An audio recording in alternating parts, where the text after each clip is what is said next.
வணக்கம் டீச்சர்ஸ். இது Sri Balaji Kandasamy. TN TET SGT BEO try பண்ண டீச்சர்ஸ்க்கான இன்றைய டெஸ்ட் பார்க்க ஆரம்பிச்சலாம். இயற்பியல் 6 to 10லேருந்து விசையும் இயக்கும் டு இயக்க விதிகளிலிருந்து ஒரு 25 கேள்விகள். முதல் கேள்வி பாருங்கள். ஒரு பொருளின் இயக்கத்தின் போது அதன் துவக்க நிலைக்கும் இறுதி நிலைக்கும் இடையே உள்ள மிக குறைந்த நேர்கோட்டு தொலைவு டேஸ் எனப்படும். ஒரு பொருளின் இயக்கத்தின் போது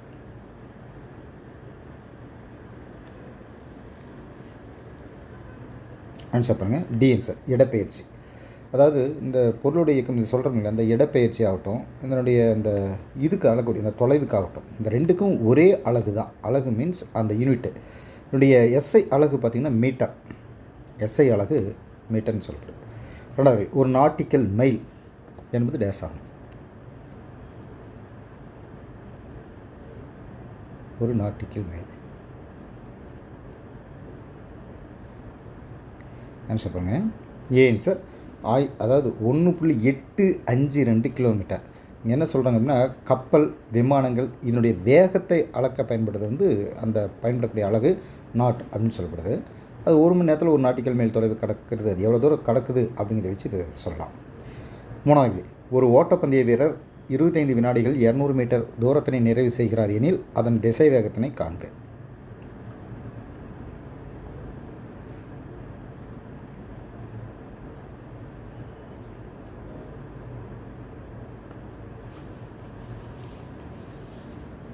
ஆன்சர் பாருங்கள். சி ஆன்சர், 2 மீட்டர் பர் வினாடி. வேகம் அப்படிங்கிறது ஏன்னா எதுக்கு நம்ம சொல்கிறோம், தொலைவு பை காலம். அது எவ்வளோ தூரம் போச்சு அப்படிங்கிறது எவ்வளோ நேரத்தில் நம்ம எவ்வளோ நேரத்தில் அது தூரம் கடந்ததுன்னு சொல்லுவோம். இங்கே என்ன சொல்ல போகிறோம், அந்த தொலைவுங்கிறது 200 பை காலம் 25. இது என்ன சொல்கிறோம், இதை அடிக்கும் பொழுது நமக்கு 4 8 வந்துடுது இல்லைங்களா. 8 மீட்டர் பர் வினாடி அப்படின்னு இங்கே சொல்கிறோம். அப்போ திசை வேகம் இஸ் ஈக்குவல் டு என்ன சொல்கிறோம், இடப்பெயர்ச்சி பை காலம். இதுதானே இங்கே சொல்லப்படுது. அப்போ இங்கே என்ன சொல்கிறோம், 50 பை 25. அப்போ இது எவ்வளோ, 2 மீட்டர் பர் வினாடி அப்படிங்கிறத நம்ம சொல்கிறோம். சரிங்களா. ஸோ திசை வேகம் வரும்பொழுது இந்த மாதிரி நம்ம பண்ணிக்கிறோம். வேகம் அப்படிங்கிறது அப்படி பண்ணிக்கிறோம். நாலாவது, ஒரு பொருள் கடந்த மொத்த தொலைவை அது பயணிக்க எடுத்துக்கொண்ட மொத்த நேரத்தால் வகுக்க கிடைப்பது டேஸ் எனப்படும்.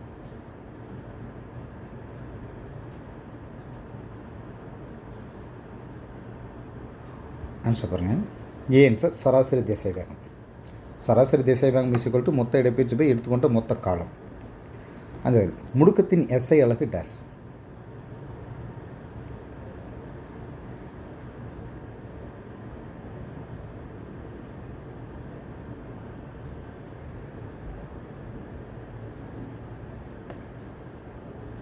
ஆன்சர் பாருங்கள். சி ஆன்சர், மீட்டர் பர் வினாடி ஸ்கொயர் அப்படின்னு சொல்கிறோம்.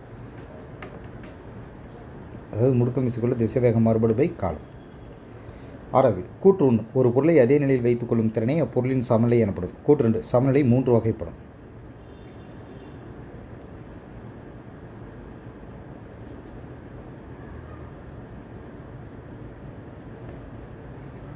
பி ஆன்சர், கூற்று 1 மற்றும் 2 சரி. அதாவது சமநிலை 3 வகைப்படும். 1 உறுதி சமநிலை, உறுதியற்ற சமநிலை, நடுநிலை சமநிலை அப்படின்னு சொல்லிட்டு 3 வகைப்படும். ஏழாவது, ஒரு பொருளின் ஒரு சதுர மீட்டர் புறப்பரப்பின் மீது செங்குத்தாக செயல்படும் விசை டேஸ் என வரையறுக்கப்படுகிறது.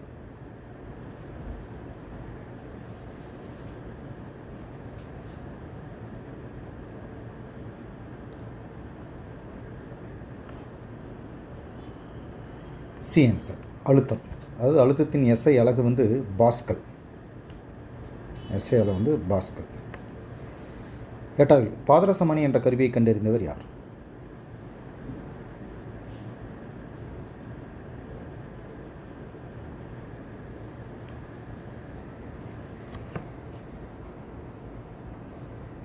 ஆன்சர் பண்ணுங்க.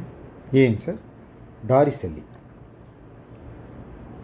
9வது, ஒரு வளிமண்டல அழுத்தம் அதாவது ஒரு ஏடிஎம் என்பது பாதரசமணியில் உள்ள டேஸ் சென்டிமீட்டர் உயரமுடைய பாதரசத்தால் செலுத்தப்படும் அழுத்தம் என்று வரையறுக்கப்படுகிறது.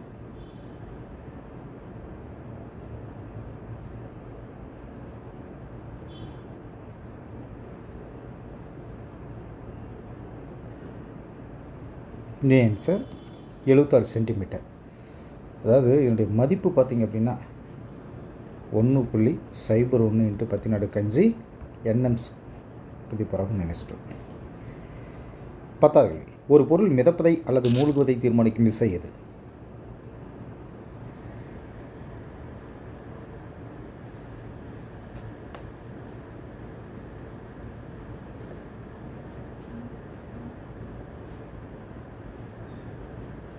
ஆன்சர் மேல்நோக்கு விசை. ஒரு பொருளுடைய எடை பார்த்திங்க அப்படின்னா மேல்நோக்கு விசையை விட கம்மியாக இருந்துச்சுன்னு வச்சுக்கோங்களேன், அந்த பொருள் வந்து மிதக்கும், இல்லைன்னா மூழ்கிடும். 11வது, வாகனங்களில் உள்ள வேகத்தடை அமைப்பு எந்த விதியின் அடிப்படையில் செயல்படுகிறது? வாகனங்களில் வேகத்தடை அமைப்பு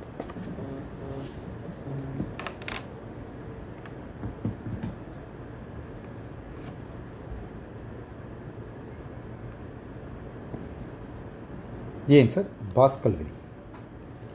12வது, ஒரு திரவம் பாயும் பொழுது திரவங்களின் அடுத்தடுத்த அடுக்குகளுக்கு இடையே அவற்றின் சார்பு இயக்கத்தை எதிர்க்கும் வகையில் செயல்படும் விசை டேஸ் எனப்படும்.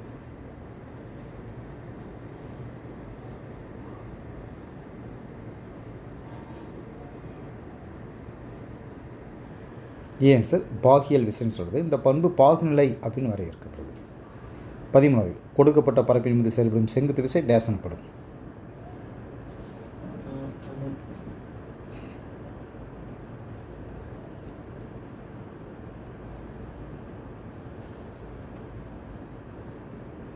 ஆன்சர் உந்து விசை. விசை அப்படிங்கிறது பொருள்களை தள்ளும் அல்லது இழுக்கும் செயல் அப்படின்னு அதுக்கு ஒரு டெஃபினேஷன் இருக்குது. அழுத்தத்துக்கு ஓரளவுக்கு பரப்பின் மீது செயல்படும் விசை. 14வது, ஒரு புள்ளியை மையமாக கொண்டு மீண்டும் மீண்டும் முன்னும் பின்னுமாக இயங்கும் பொருளின் இயக்கம் டேஸ் எனப்படும்.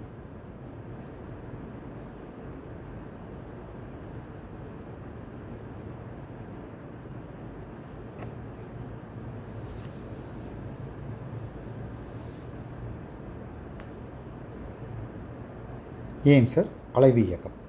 வட்ட இயக்கம் இருக்குது, நேரான இயக்கம் இருக்குது. வட்ட இயக்கம்னா வட்டப்பாதையில் செல்லும் பொருளின் இயக்கம். ஒழுங்கற்றைக்கும் சொல்லுவோம். இந்த மாதிரி இயக்கங்கள் சிலது இருக்குது.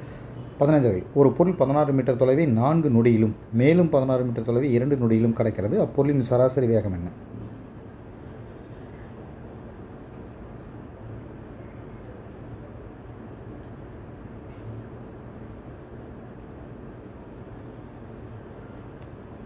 ஆன்சர் பாருங்கள். ஆன்சர் 5.33 மீட்டர் பர் வினாடி. அதாவது சராசரி வேகம். இப்போ இங்கே என்ன சொல்கிறோம் அப்படின்னா, அந்த பொருள் கடந்த அந்த தொலைவு பார்த்திங்க அப்படின்னா, முதல்ல அந்த தொலைவை ஃபஸ்ட் நம்ம கணக்கில் எடுத்துக்கிறோம்.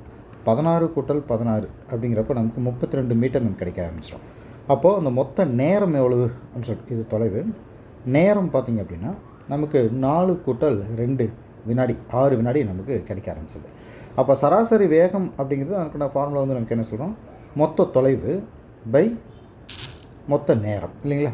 ஸோ இது நம்ம எவ்வளோ கவுண்ட் பண்ணும்பொழுது பார்த்திங்கன்னா 32/6 போட்டோம் அப்படின்னா இது வந்து 5.33 மீட்டர் பர் வினாடி நமக்கு கிடைக்க ஆரம்பிச்சிடும். 16வது, இயங்குகின்ற பொருள்கள் யாவும் தாமாகவே இயற்கையான தமது ஓய்வு நிலைக்கு வந்து சேரும் என்ற கூற்று யாருடையது?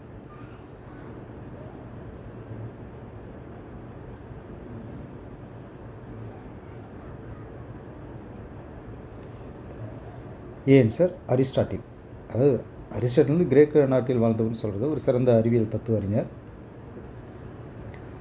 17, ஓடும் மகிழுந்து வளைவு பாதையில் செல்லும்போது பயணியர் ஒரு பக்கமாக சாய காரணம் திசைக்கான டேஸ் ஆகும்.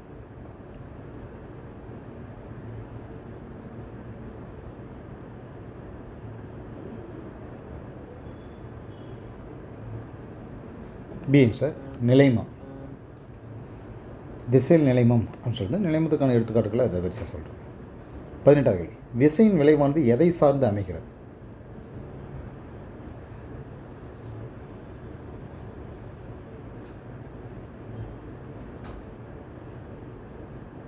ஆன்சர் திசை வேகம் நிறை அப்படின்னு இதை சார்ந்திருக்கு. 19வது, ஒரு பொருள் மீது பல்வேறு விசைகள் செயல்படும் போது அவற்றின் மொத்த விளைவை ஏற்படுத்தும் ஒரு தனித்த விசை டேஸ் என்று அழைக்கப்படுகிறது.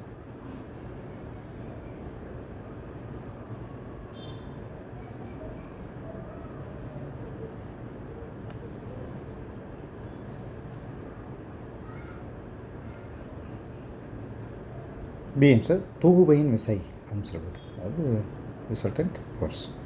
20வது, விசையின் சிஜிஎஸ் அலகு டேஸ்.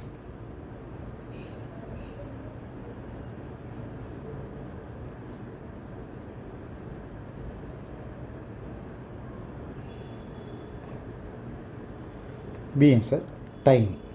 சிஜிஎஸ் அளவுக்கு டைம் அப்படின்னு சொல்கிறது. விசையின் எஸ்ஐ அளவுக்கு நியூட்டன். 21. மிக குறைந்த கால அளவில் மிக அதிக அளவு செயல்படும் விசை டேஸ் ஆகும்.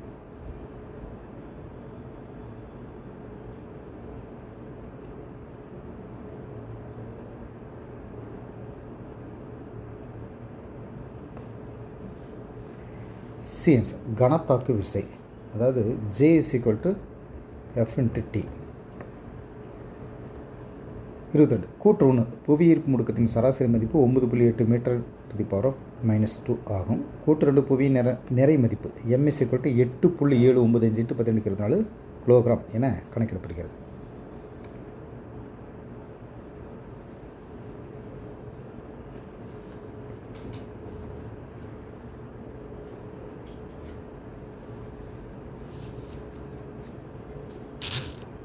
ஆன்சர் பாருங்கள்.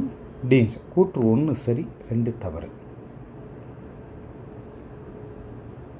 அது M = 5.972 × 10⁻². 23. நிலவில் ஈர்ப்பு முடுக்கத்தின் மதிப்பு டேஸ் ஆகும்.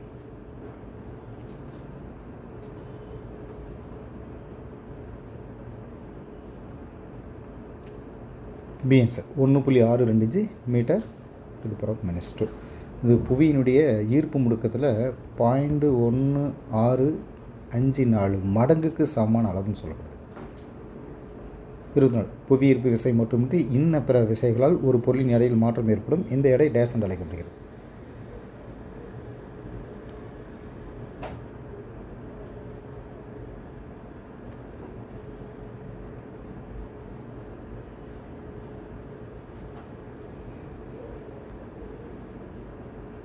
ஆன்சர் பாருங்கள். A answer. தோற்ற எடை அப்படின்னு சொல்கிறது அப்பரண்ட் வெயிட். 25. புவியின் நிறை, ஆரம், புவி ஈர்ப்பு முடுக்கம் முதலியவற்றை துல்லியமாக கணக்கிட உதவும் விதி எது?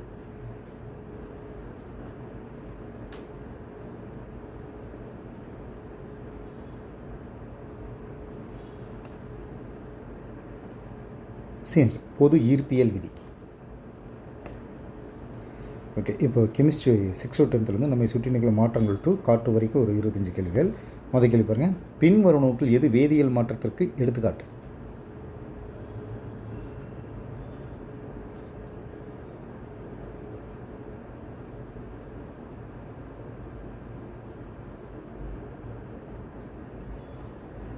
டீன்ஸ் வாழைப்பழம் அழுகுதல்னு சொல்கிறோம். முட்டை வேக வைக்கிறது இதெல்லாம் சொல்லலாம். தகரம் நசுங்குதல் இதெல்லாம். 27. புதிய பொருள் எதனையும் உருவாக்காமல் பொருளின் பருமனில் மட்டுமே மாற்றம் ஏற்படுவது எவ்வகை மாற்றம்?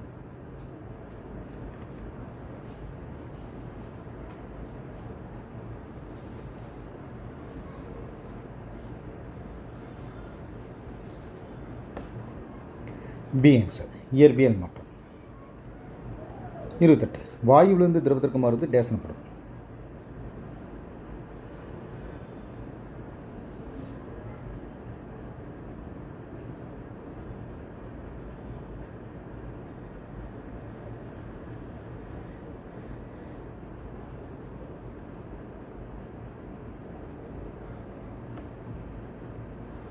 D answer. ஆவி சுருங்குதல்.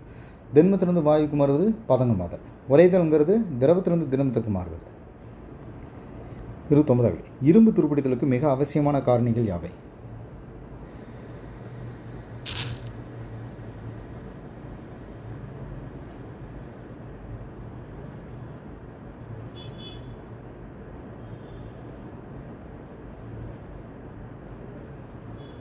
B answer. நீர் மற்றும் ஆக்சிஜன் தான். ஈரப்பதம். 30. முதலில் நொதித்தல் என்ற நிகழ்வினை விவரித்தவர் யார்?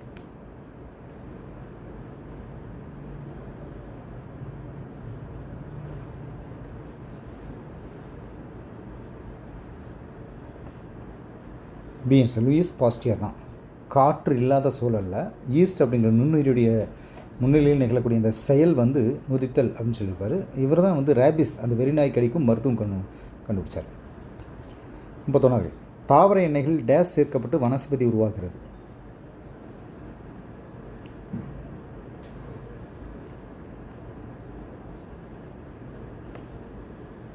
ஏன் சார் ஹைட்ரஜன். இந்த வினையில் பார்த்திங்கன்னா நிக்கல், பிளாட்டினம், பல்லேடியம் வினையூக்கிகளாக பயன்படுது. 32 கால ஒழுங்கு மாற்றங்களுக்கு ஒரு எடுத்துக்காட்டு தருது.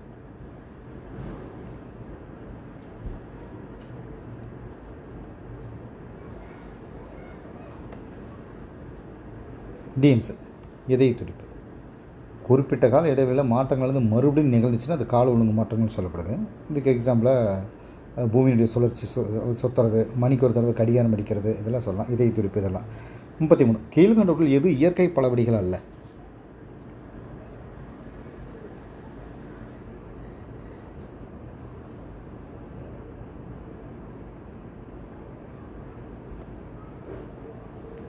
ஏன் சார் நிலக்கரி. 34 இந்தியாவில் கேரள மாநிலத்தில் முதல் ரேயான் தொழிற்சாலை எந்த ஆண்டு நிறுவப்பட்டது?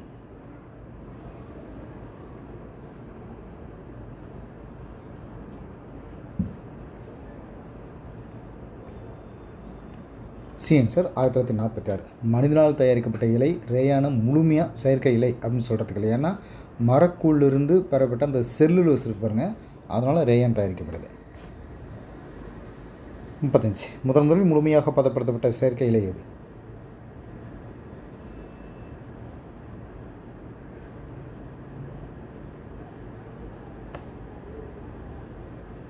பிஎன் சார் நைலான் தான்.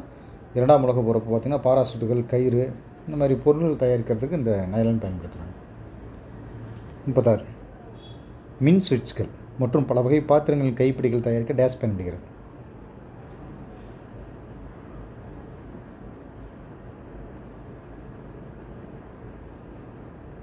PN sir backlight. 37 வெப்பத்தால் இழக்கும் நெகிழிகளின் சங்கிலிகளுக்கு இடையே உள்ள ஈர்ப்பு சக்தி என்ன?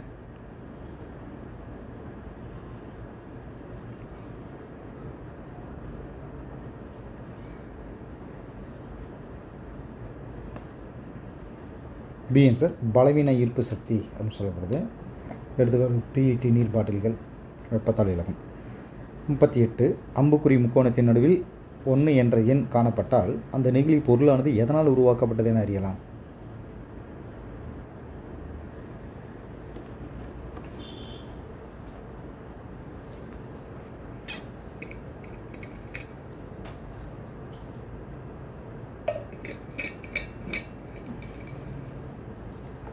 ஆன்சர் பாருங்கள்.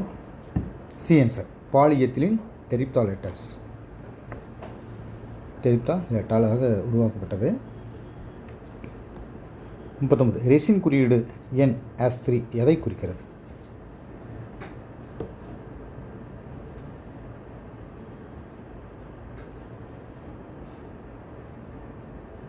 B answer polyvinyl chloride, PVC அப்படின்னு சொல்கிறது. அது ரொம்ப மிகவும் நச்சுத்தன்மை வாய்ந்ததுன்னு சொல்லப்படுது. காட்மியம், மீயம் இந்த மாதிரி கன உலோகங்கள் இதுக்குள்ளே இருக்கும். 40 பிஇடி நெகிழியை மீண்டும் பயன்படுத்தினால் அதிலிருந்து வெளியேறும் உடலுக்கு தீங்கு விளைவிக்கும் வேதிப்பொருள் இது?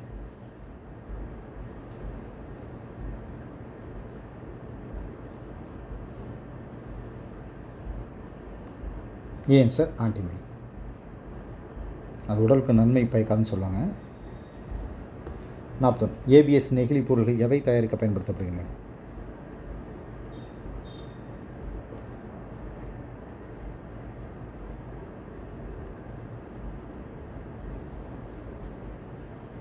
பிஎன்ஸ் தலைக்கவசங்கள் மற்றும் கார் பம்பர்கள், அக்ரிலிக் ஃபைபர், ஆப்டிக்கல் கேபிள்ஸ் இதெல்லாம் சொல்லலாம் வரிசை. 42 மைக்ரோ பிளாஸ்டிக் நுண்ணிய நெகிழி துகள்கள் என்பவை பொதுவாக எவற்றில் காணப்படுகின்றன?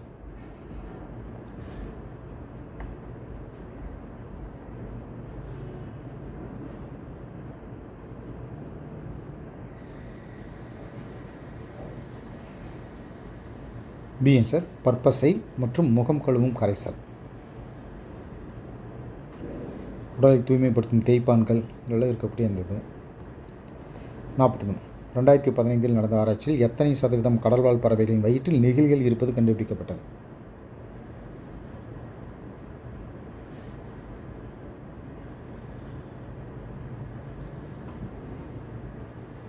B answer 90%. 44 நெகிழிகளுக்கு மாற்றாக அறிவியலாளர்கள் கண்டறிந்த பொருள் எது?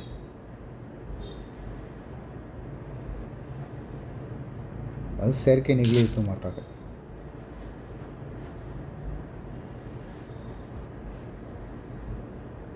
C answer PLA, polylactic acid அப்படின்னு சொல்லக்கூடிய அமிலம் தான். இது சில வகை நெகிழி இருக்க மாற்றாக பயன்படுது. 45 நெகிழி கழிவுகளை கையாள உதவும் 5R கொள்கையில் இல்லாதது எது?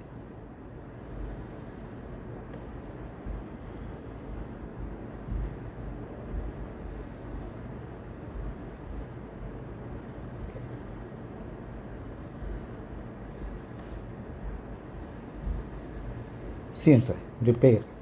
அதாவது என்ன அந்த 5R அப்படின்னா ரெஃப்யூஸ், அதாவது தவிர்த்தல்னு சொல்கிறது. ரெடியூஸ் அப்படின்னா குறைக்கிறது. ரீயூஸ் அப்படிங்கிறது இந்த இடத்துல வந்திருக்கணும். ரீயூஸ் அதனால் மீண்டும் பயன்படுத்துறது. ரீசைக்கிள் அப்படிங்கிறது மறுசுழற்சி செய்கிறது. ரெக்கவர் மீட் எடுக்கிறது. Recover CO, recover VER. 40 திடக்கழிவுகளை எரிப்பதன் மூலம் ஆற்றலை பெறுவது எந்த கொள்கையின் கீழ் வருகிறது?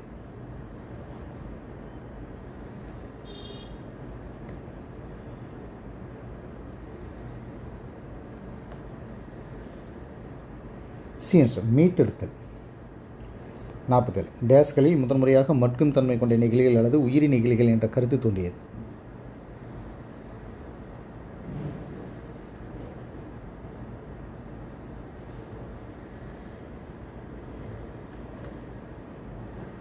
A answer 1980. 48 ஆக்சிஜனை கண்டறிந்தவர் யார்?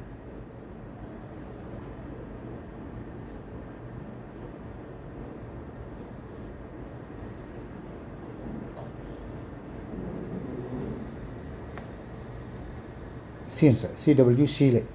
இது எரியறதுக்கு துணை புரியனால இதை வந்து நெருப்பு காற்று அப்படின்னு சொல்லுவாங்க. அதாவது ஷீலே அப்படிங்கிறவர் 1772 ஸ்வீடன் நாட்டை சேர்ந்தவர். 49 ராக்கெட்டுகள் எரிபொருளாக டேஸ் பயன்படுகிறது?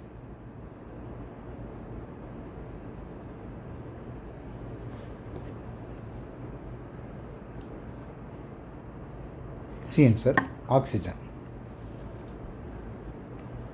50வது கேள்வி சனிக்கோளின் துணைக்கோளான டைட்டனின் வாயுமண்டலத்தில் டேஸ் சதவீதம் நைட்ரஜன் உள்ளது?